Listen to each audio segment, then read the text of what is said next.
Okay, welcome everybody. Hello, welcome to everybody here in the room and everybody in our online room. And welcome to the latest in the Royal Historical Society's 2026 series of public lectures. My name is Lucy Oakes and I'm President of the Royal Historical Society. And it is my great pleasure to welcome to this evening's event, those of you here and all of you joining us online for this lecture. And we're really delighted to be holding this evening's lecture at the University of Warwick. I will thank our Warwick colleagues properly in a moment, but first I want to say thank you for laying on such beautiful May Day weather. It's been lovely. So this marks an important departure for the Society. We're looking to host more of our events and lectures at venues outside of our office and our base in London. So it's really, really nice to be up here. And this commitment to taking more RHS events to audiences across the UK is central to the Society's new strategy. And we're very grateful to all at Warwick who've made possible this day visit as the Society's Council. I'm looking for Mark Knight here. Thank you, Mark, very much, who's our colleague who's done, I know, a lot of the organising here at Warwick. So thank you very much. And we're concluding our series of events here today with our lecture to be given by Professor Sasha Handley. And tonight's event is also particularly special and appropriate because it sees the return of Sasha, a Warwick BA, MA and PhD graduate, to her former university to give this talk. So Sasha is now Professor of Early Modern History at the University of Manchester, with research interests in the social and cultural history of Britain. A particular focus of Sasha's work is the daily practice and experience of people in early modern societies. And many of you will, of course, know Sasha as the leading specialist on the history of sleep and as the author of Sleep in Early Modern England, which was published in 2017 by Yale University Press. And as the project lead for the Wellcome-funded project Sleeping Well in the Early Modern World, Sasha continues her research in this field. This has recently included research and publications on topics ranging from the sociability and materiality to the medical benefits of sleep. For this work, Sasha has been widely and rightly praised. Her 2017 book, for example, was shortlisted both for the Wolfson and for the Longman History Today Prize and won the 2017 Social History Society Prize. For this evening's talk, Sasha remains with early modern nighttime experiences, but she's turning now to ghost stories and the supernatural with a lecture entitled The Haunting at the Rectory, Ghost Stories and Women's Lives. And in this talk, Sasha is going to take us to the home of the Wesley family, founders of Methodism, to show what stories of ghost storytelling might tell us about family lives and female agency in 18th century England. So now please join me in welcoming Sasha Handley to give her lecture entitled The Haunting at the Rectory, Ghost Stories and Women's Lives in Early Modern England. Thank you, Sasha.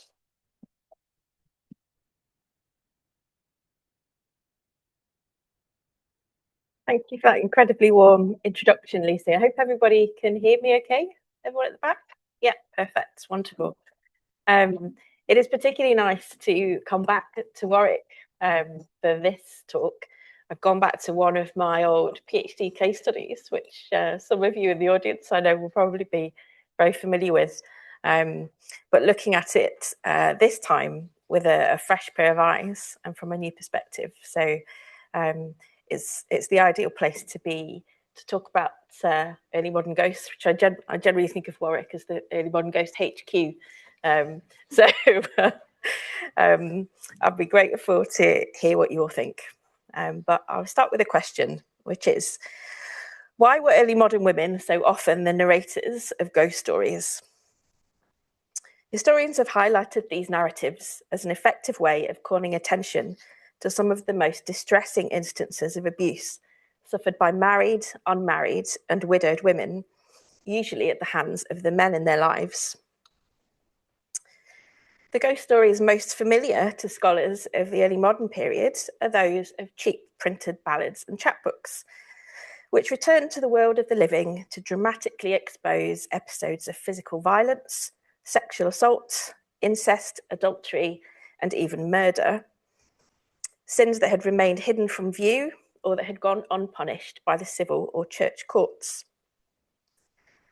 These spectacular ghost stories feature heavily in histories of tumultuous religious change, in histories of early modern providential thinking, and in critiques of disenchantment, which demonstrate the continuing vitality of supernatural beliefs and practices, particularly in household contexts, in an era so closely associated with the birth of enlightened rational thinking. By contrast, the relationship between early modern ghost stories and the lives of the women that featured in them remains shadowy, superficial, and ripe for further investigation. And this is in part, I think, an archival problem. Ghost stories are often hard to detect amongst disparate archives of manuscript correspondence, commonplace and account books, or legal records that one stumbles across by chance rather than by design.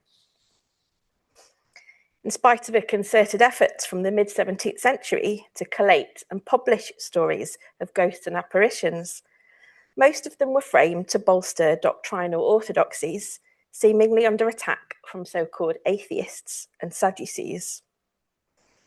The local causes and consequences of individual encounters were of limited interest compared with the irrefutable evidence that these visitations seem to offer about the immortality of the soul and of the operations of divine providence. Those stories that did feature more in-depth biographical information often involved criminal activity of some kind, or unforgettable characters such as the adulterous, incestuous sodomite Bishop John Atherton. Even when such ingredients were present, women were often reluctant to share their ghost stories with figures of authority. In 1662, for example, a young maidservant from Stockport refused to report her meeting with a ghost that had accused several local people of a 13-year-old murder. The ghost asked the maid to take his accusations to a local magistrate, but she refused on the grounds that she was, quote, but a woman, and the justice would take no notice of it because she wanted evidence. A decision to control the circulation of her encounter may well have been widely replicated. Given these challenges, it's perhaps unsurprising that most early modern histories of ghost stories in which women take prominent roles are based on published material whose contents are readily searchable in online databases. Excellent as these histories are, they only give us a partial view of the gender dynamics that may have underpinned the stories they narrate. Men's testimonies and the voices of male interlocutors are also much more prominent in published works of this kind than female voices. The ghost reports that were transformed from oral or handwritten reports into print were also typically those with the most salacious details of bloody murders, broken hearts, and abusive husbands who were called to account by the visit of a vengeful ghost. These reports clearly hint at the structural, socio-economic, and legal inequities that shaped the lives of many early modern women, but they rarely feature women's direct testimonies. These publications also typically offer isolated snapshots of women in crisis, whose experiences were visible for a very short space of time, and that were usually impossible to contextualize in greater depth. As such, they rarely account for the longer-term marital and familial tensions that could culminate in a ghost report, or for ghosts whose appearances were linked to more mundane, yet persistent interpersonal conflicts that were unlikely to turn a profit for a Grub Street publisher. They were then likely to be the tip of a very large iceberg. There are some important exceptions to account for in the world of manuscript ghost reports, and this is where the Warwick Ghost Club comes in. Laura Sanger, another Warwick alumni, examined ghostly encounters in the manuscript correspondence of antiquarian Ralph Thoresby, which were collected with publication in mind, but which never made it that far. They feature intriguing female ghostly protagonists who advanced claims to personal inheritance and sought reparation for alleged wrongdoing. The words and actions of the resourceful women involved in these episodes are nevertheless reported briefly by male intermediaries. The letters hint at women's tactical narration of ghostly events to achieve beneficial goals, but the full details of these women's lives and motivations continues to elude us. Women also played a critical role in exposing the sins and narrating the haunting of Cadwallader Acterson in 18th century Cork. Yet we see just a brief glimpse of a wife in crisis in Luke Holloway and Martha McGill's shrewd analysis of the case. We do hear the remarkable voice of servant Mary Cudmore in Clodagh Tate's account of the 1680s ghost report from Cork City. Yet Cudmore's status and her gender combined to ensure that she remained a shadowy figure. These historians and others have rightly encouraged us to take these fragmentary histories seriously and to, quote, read between the lines to discover the underlying social and psychological issues at play. And that is what I will attempt to do in today's ghost story, which permits a deeper dive into the lives and personal viewpoints of a group of remarkable young women who narrated aspects of their troubled lives within a compelling ghost story. A ghost story that, as Lucy has already indicated, centred on Epworth Rectory in the northern fenlands of early modern Lincolnshire. It is possible to revoice these women's views from their surviving individual testimonies and from the letters that they exchanged with family members during the haunting of their family home and in the years that followed it. We're also fortunate in being able to historicise this ghostly episode in 3 dimensions and to track the ghost's movements and hotspots across Epworth Rectory over a sustained period of 4 months. Epworth Rectory still exists today. You may go and visit.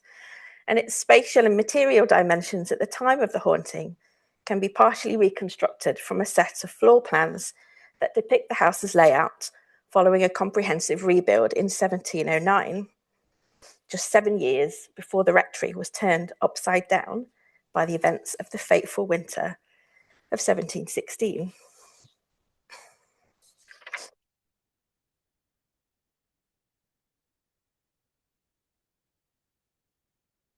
So hopefully you can make out my roughly squiggled red line, which highlights the town of Epworth on the map of the Lincolnshire Fenlands for you there. So this is where we're located. The rectory was home to the Wesley family from 1695 to 1735.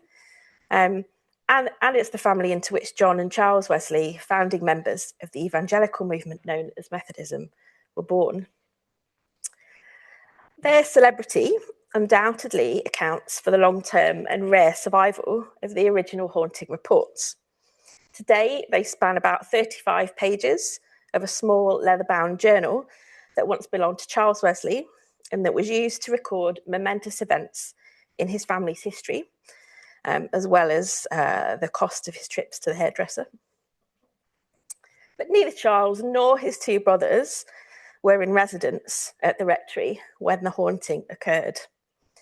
It was largely through the testimonies of their mother, but more especially of their 7 sisters, that they learned of the events and formed their own interpretations of it. Thanks to these testimonies and a large body of family letters, it's possible to piece together a very different picture of this illustrious family, one riven by conflict and marked by violence and trauma. So I'll turn now to give you a taste of the haunting itself, and I highlight the ways in which the Wesley sisters' accounts subtly, but I think quite clearly, aligned the events that took place with the errant behaviour of the family patriarch, their father, Samuel Wesley. As we will see, the sisters exploited their intimate knowledge of Epworth Rectory to impose their own meanings on the haunting and to challenge its power dynamics, that is, the power dynamics of the household itself. They capitalised on the personal and gendered associations of specific rooms and furnishings to tell their own stories of a troubled family life. So in their hands, seemingly mundane spaces, routines, and objects were transformed into stages and props of a supernatural drama in which sins, and one particular sinner in particular, were brutally and theatrically exposed. So here we are, floor plan number 1, ground floor. The noises were coming from the hall. It was Tuesday evening on December the 1st that servant Nan Marshall first heard them. Gripping tightly onto the butter dish in her hand, she flew into the dining room where she found 3 of the family's daughters and told them that she had just heard, quote, several groans in the hall as of a dying man. She was so frightened by the memory of those sounds that she refused to go from one room to another after dark without company. Luckily, there were plenty of people to choose from to escort her. In the winter of 1716, 9 members of the family were in residence at Epworth Rectory. Samuel Wesley, the head of household, his wife Susanna, and their 7 daughters, Emily, Suki, Hetty, Molly, Nancy, Martha, and Kezia. I don't expect you to remember all of those names. I still struggle. Suki, who was then 21, described the, quote, groans, squeaks, jinglings, and knockings that she and her sister Nancy had heard in the dining room, and a rushing sound like a gust of wind that swept across the folding doors that opened onto the rectory's garden. This was swiftly followed by 3 loud knocks, a pause, then another 3 knocks. And after 30 seconds had passed, 3 more again, this time directly over their heads. The sisters asked whether anybody had been in the room above them, but there was nobody to be found. Their mother, Susanna Wesley, was initially unwilling to credit her daughter's tales, much to the annoyance of eldest daughter Emily, who insisted that she and her sisters had, quote, been several times frightened with strange groans and knockings about the house. Susanna had grown up in London, the new epicentre of rational scientific inquiry, and she was only too aware of the damage that might be done to her family's reputation if she was too hasty in assigning a supernatural origin to the disturbances. At first, she felt certain that rats or weasels were to blame and ordered a loud horn to be blown all over the house to frighten the vermin away. Emily had, and I quote again, laughed to think how wisely they were employed, who were striving half a day to fright away the ghost with a horn. She insisted that a spirit was present and that it would be enraged by her mother's incredulity. And so it proved. After the horn was blown, the disturbances increased in force and began to plague the household by day and by night. Susanna was soon convinced that it was beyond any human power to create such unrest. According to Emily Wesley, her 19-year-old sister Hetty was convinced of the haunting when she encountered the ghost on the staircase one night. She described, quote, something like a man in a loose nightgown trailing after him, which made her run into the nursery and into her bed. Once there, she felt the bed head rapped with such force that the whole bed shook beneath her. There was no escape in the daytime either, as the children's nursery became the spirit's favourite haunt. And where you've got the brackets with numbers beneath, 20 references, this is me counting up from the collected testimonies how many individual events took place in which parts of the house. 5 of the girls were sat in the nursery together playing a game of cards one evening when the wooden press bed that Nancy sat on suddenly lifted into the air. She quickly leapt down and cried, "Surely old Geoffrey will not run away with me." I'll come back to old Geoffrey in a moment. Emily often saw and heard things as she completed her nightly duty of drawing up the clock and locking the rectory doors. And it was she that regularly called her parents into the nursery when loud knocks had seemingly rung out from the walls, floors, and beds. And you can see some of the things that she says on screen here, which I won't read out. But happy to go back to those later. Suffice to say that Emily soon became recognised and deferred to as the chief authority on the subject of the ghost. Emily's voice had been especially persuasive in convincing her mother and father that a spiritual predator was on the loose. She was the first to name old Geoffrey, the first to define the signal of his arrival, and she was usually the first to hear it and alert the rest of the household. When Samuel finally heard the signal for himself one evening, he noted that, quote, "I had never heard it before, but knew it by the description my daughter had given me. It was much like the turning about of a windmill when the wind changes," which was precisely how Emily had described it. Samuel's delayed observations were significant, since local custom taught that if a spirit boded ill to anybody, then they could not hear it. Samuel had already been the target of significant human violence in recent years, and his hostile relations with North Lincolnshire's fenfolk made him a plausible target for supernatural violence too, as vengeful fenland spirits like the notorious Tiddy Munn were known to target people that interfered with the area's unique landscape and customs. In 1716, Samuel had been minister of St Andrew's Church in Epworth for over 20 years. But to say he was not well loved by his parishioners is a massive understatement. He differed with them on important points of faith. He regularly chastised them for their sinfulness, their ignorance, their superstition, and subjected them to public shaming rituals of colourful varieties. Crucially, Samuel also supported the state-led drainage projects in the Northern Fens, which were violently resisted by the Epworth commoners and by the Fen spirits, who battled to preserve the watery levels and their associated lifeways. The possibility that dislike might turn to violence had already been realised.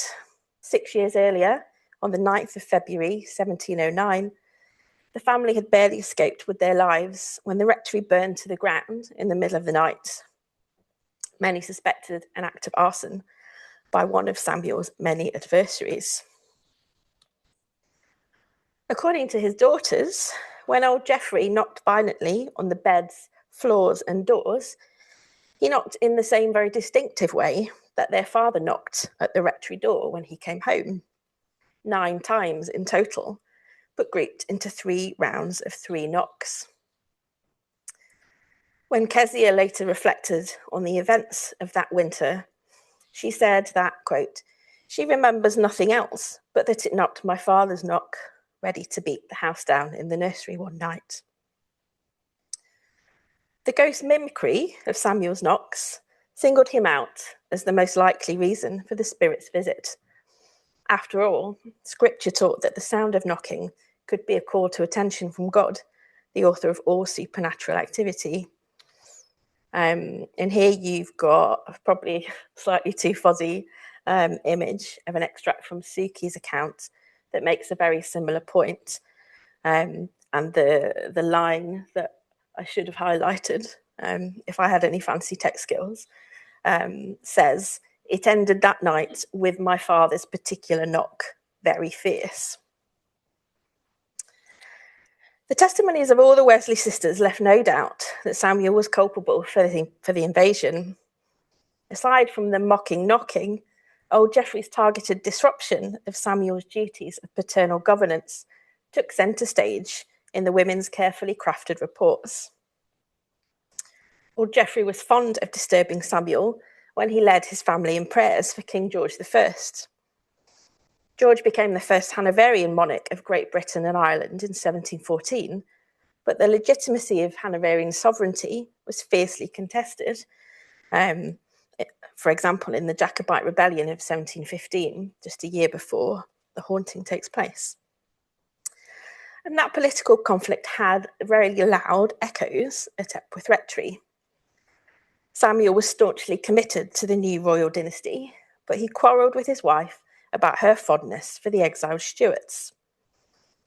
When Susanna refused to say Amen to her husband's prayer for the king in 1701, he declared that, quote, "You and I must part, for if we have two kings, we must have two beds." And with that, he left the house and began an almost year-long self-imposed exile from his family in London. Historians of this haunting have usually interpreted the spirit's repeated disruptions of family prayer within the context of political and religious divisions. But the Wesley women's testimonies evoke a more personal set of meanings. Samuel's year-long absence made many aspects of the family's already difficult day-to-day lives even harder, as Susanna struggled to feed, clothe, and care for her children. Several of the girls also fell seriously ill that year. Family letters show that Samuel's absence from the family home was a source of long-term tension and bitter recrimination. When John Wesley summarised his thoughts on the reasons for old Geoffrey's attacks on Epworth Rectory, which were largely forged in response to his mother's and sister's accounts, he thought it most likely that the spirit was God's way of punishing his father for having rashly abandoned his family. The irreparable harm that Samuel's politics had done to his family was also manifest in another incident during the haunting. Susanna vividly recalled the persistent creaking sound of a rocking cradle that she could hear in her own bedchamber and in the children's nursery. Susanna's childbearing years were behind her by this point, but the sound may well have conjured painful memories of the baby son that had died in 1705 during Lincolnshire's fiercely contested elections of that year. Samuel had infuriated many in the local community by voting for the two kingsmen at the county elections, when a more neutral stance was common practice amongst the county's clerics. A group of Epworth commoners tried to hunt him down after the vote, and when they arrived at the rectory, they, quote, kept drumming, shouting, and firing of pistols and guns at the house, which terrified those trapped inside, which did not include Samuel. Susanna had only recently given birth to a son whose care had been entrusted to a local nurse in the run-up to the election. This decision, however, had tragic consequences. The riotous noise from the street stopped the nurse from sleeping until the early hours of the morning. After the chaos subsided, she fell into a heavy slumber and accidentally overlaid the baby. When the nurse awoke to find the child dead beside her, she hurried to the rectory and thrust the, quote, cold and dead baby into Susanna's arms. And I think we can only imagine the horror that she may well have experienced in that moment and in the years to come when she heard the mournful sound of a rocking cradle. It was surely no coincidence that the reports of old Geoffrey's visits referenced these long-standing familial conflicts and painful losses. The symbolic targeting of particular rooms and domestic objects was also a common feature of the women's testimonies, and they aligned old Geoffrey's violence with Samuel Wesley's perceived shortcomings.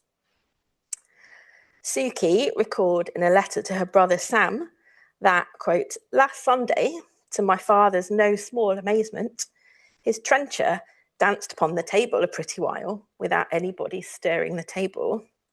This is a 19th century illustration of that moment.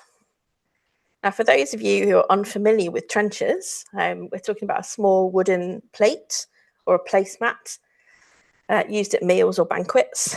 They were often dubbed speaking plates because they were frequently embellished with brightly coloured designs and humorous or religious adages that were designed to stir the conscience of those that were using them. This is not a set. This is part of a set of 12 wooden trenchers that were gifted to the Wesleys at some point, but I don't think it's the same trenchers that are included in the haunting story itself. But the design of these objects and their purposeful messages, I think, added deeper meaning to Suki's report. The trencher that old Geoffrey seized was probably undecorated since it was in everyday use, but it was nevertheless reserved for a single known user, Samuel Wesley. Suki may have enjoyed the sport of the dancing trencher because it implied that Samuel's ghostly tormentor seized it to single him out as the cause of the trouble, and perhaps even to dramatise his frequent failure to provide sufficient food for the family table. The childhood of Suki and her sisters had been marred by family debts and deprivation. Samuel was imprisoned for debt in 1705, and his ongoing money troubles meant that his wife and daughters often struggled to access basic provisions, including decent clothing and medicine. These privations were pretty unusual for the respectable family of a clergyman, and they were deeply symbolic markers of poverty and patriarchal negligence that drew the resentment of Emily Wesley in particular, who had to work to subsidise the family economy. She and her sisters were also very much aware of the damaging effect that their father's debts had on their marriage prospects. The family's circumstances had frightened off Emily's beloved suitor, Robert Leybourne, just a few months before the haunting began, and it was a loss that her letters show she grieved for many, many years afterwards. The disrupted prayers, rocking cradle and dancing trencher may have pricked Samuel's conscience, but the hauntings crescendo was an altogether more visceral event. Samuel later recalled that he was pushed violently by an invisible power, once against the corner of the desk in his study, and once against the right side of his study door as he entered it. The rectory study generated a range of emotions and meanings because it was considered the seat of patriarchal authority and the most socially exclusive place in the rectory. Samuel's study was private and gendered. He alone decided when and if the door should be left open or closed. It typically remained locked when he was not in residence, and he was the sole key holder. Given these associations, descriptions of the physical attack that Samuel suffered in his study were akin to descriptions of a direct challenge to his domestic and paternal authority. Emily no doubt had this in mind when she claimed that old Geoffrey, quote, had a particular spite at my father. The evidence now seemed overwhelming. Following that violent attack, the spirit's anger subsided. The final visit came in late March 1717, when Emily and one of the maids were sat up together brewing at night. Just after 1 o'clock in the morning, the dining room door flew open and then closed again of its own accord. Geoffrey knocked his usual knock on the outside of the house before vanishing into the distance. The ghost had plagued the Wesleys for nearly 4 months and exposed deep-seated family divisions. Every member of the household claimed to have seen or heard something, although the events witnessed by the Wesley sisters, and I think by Emily in particular, far outnumbered those of any other person. The sisters' accounts reveal a shared conviction that the ghost had been sent by a higher power to punish their father. And that is a conviction that aligns fairly well with contemporary moral and architectural logic, since any accident or scandal that befell a house was often read as a manifestation of its patriarch's failings. The fact that old Geoffrey was able to torment the Wesleys for such a long time and had successfully colonised the seat of authority in Samuel Wesley's study showed that Epworth Rectory was a house in disarray and far from the orderly household one might expect of a respectable clergyman. Moving on then now to think about some consequences. I want to leave aside for now the question of whether this haunting was authentic or an elaborate fraud. We can come back to that later if you want. But I'd like to pose the question that I opened the lecture with in a slightly different way. Why did the Wesley women shape their reports of the rectory haunting as a powerful critique of their father's poor governance? One possibility, I think, is to air long-standing grievances about his behaviour.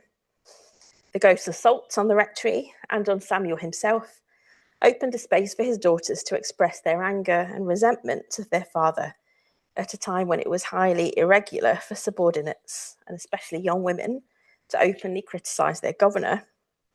That opportunity, in and of itself, was likely cathartic, since it offered an outlet for the intense emotions that had built up at the rectory over many difficult years. When we think about the consequences of women's ghostly storytelling, I think we need to take seriously the potential psychological benefits that they may have offered to their narrators, who perhaps wished above all else to air their grievances in a public forum. During the haunting, Samuel seemed to accept that the ghost had come to reckon with him, and he retained a providential worldview for the rest of his life.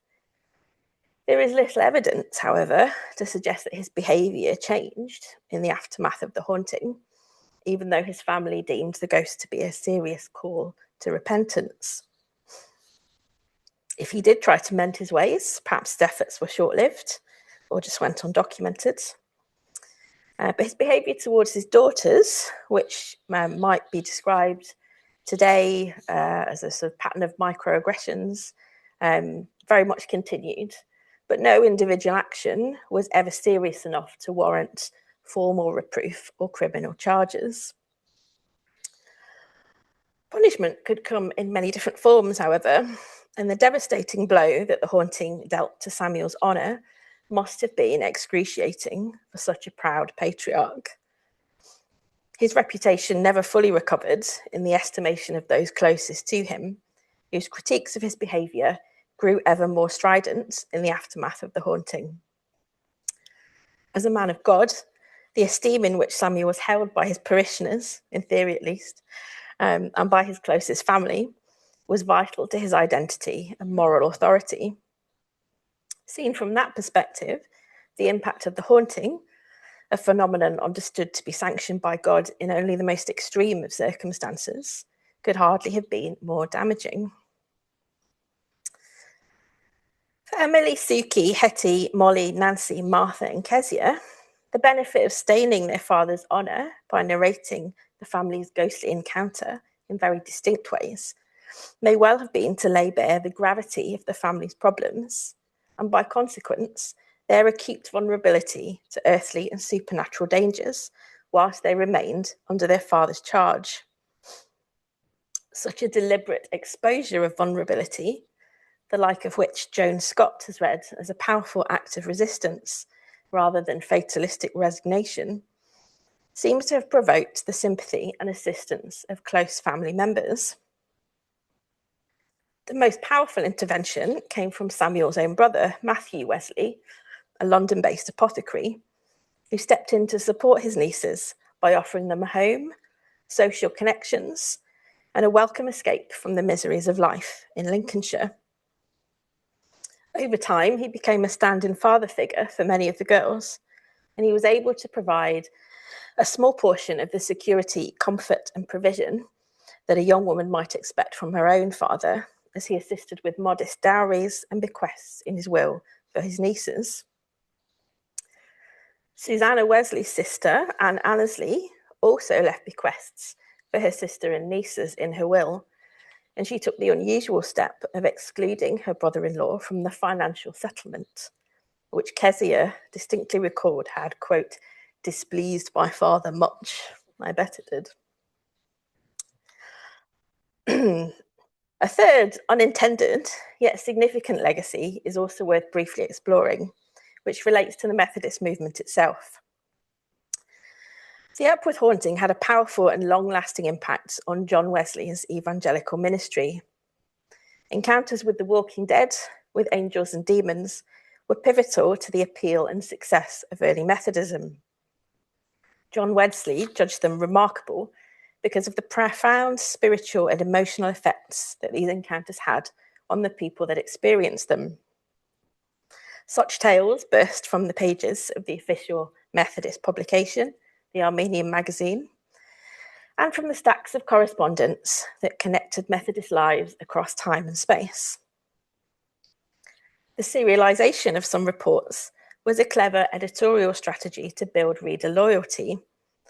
Volumes 5, 6 and 7 included several snippets from historic hauntings, and that included the haunting of Epworth Rectory, which John Wesley chiefly experienced through the words and gestures of his sisters.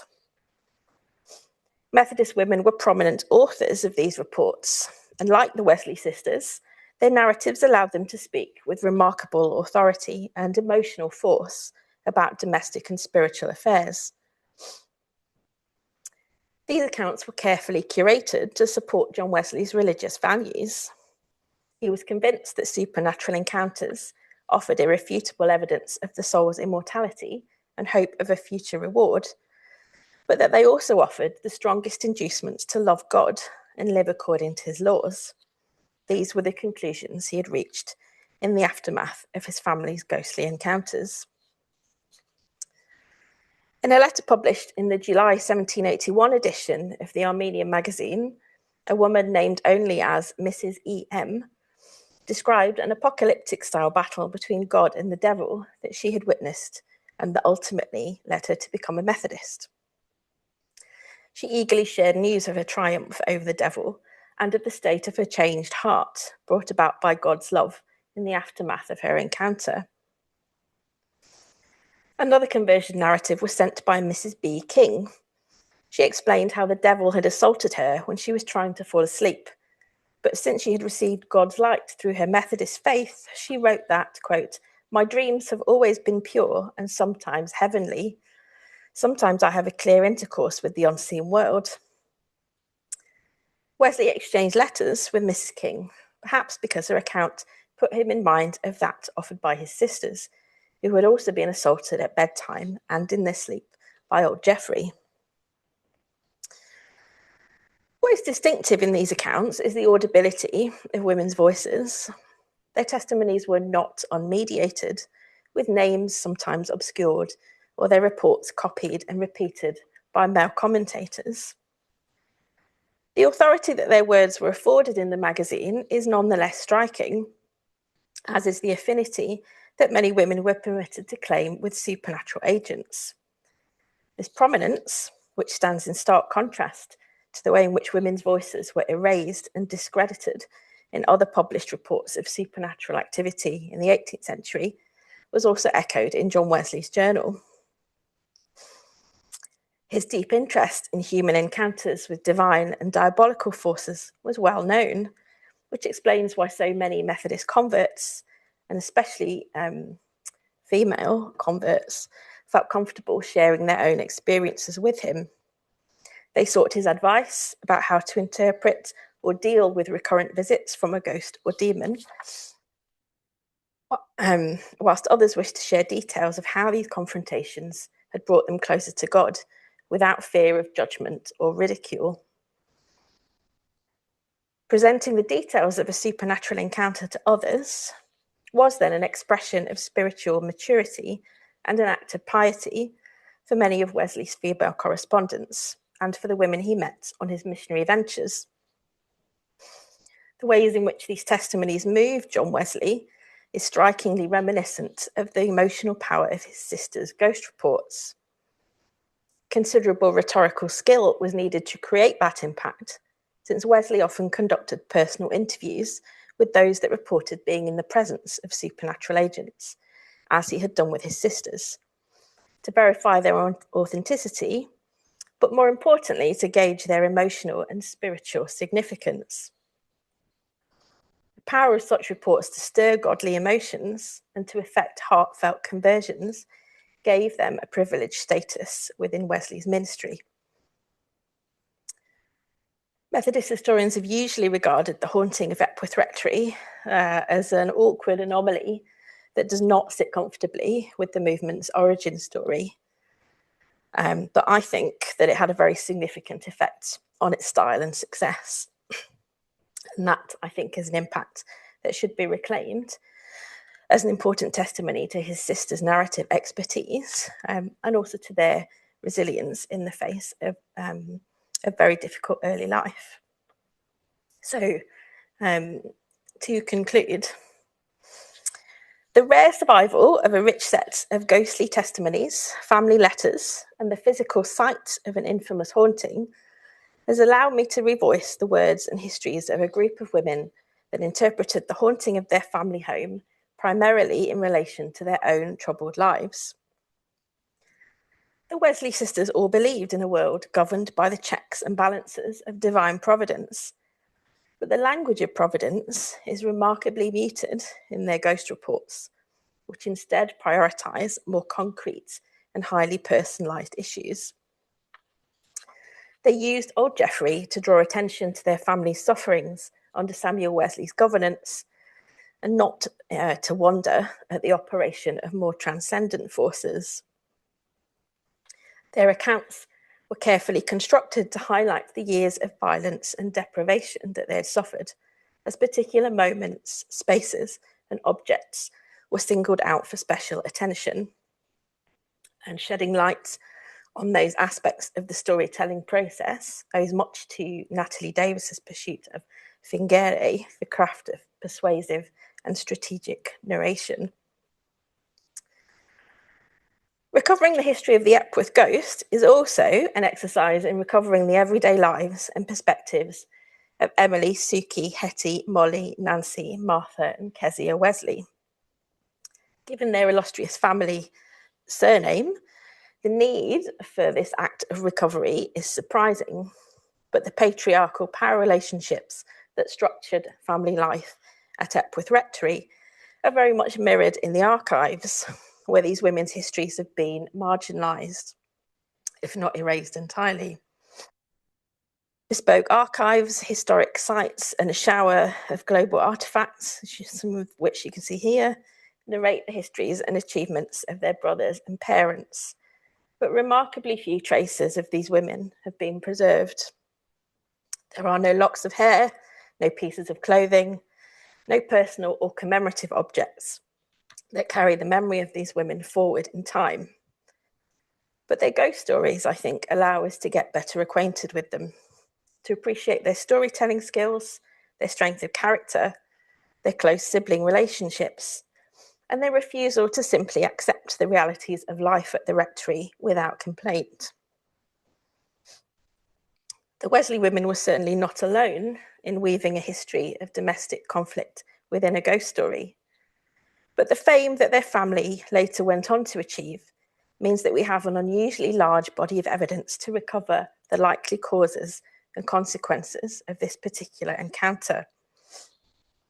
Old Geoffrey's assaults afford us a chance to see how early modern ghost reports could function as strategic tools to negotiate women's experiences of domestic life, to tarnish men's honour, and to imagine and perhaps even achieve a different kind of life for themselves.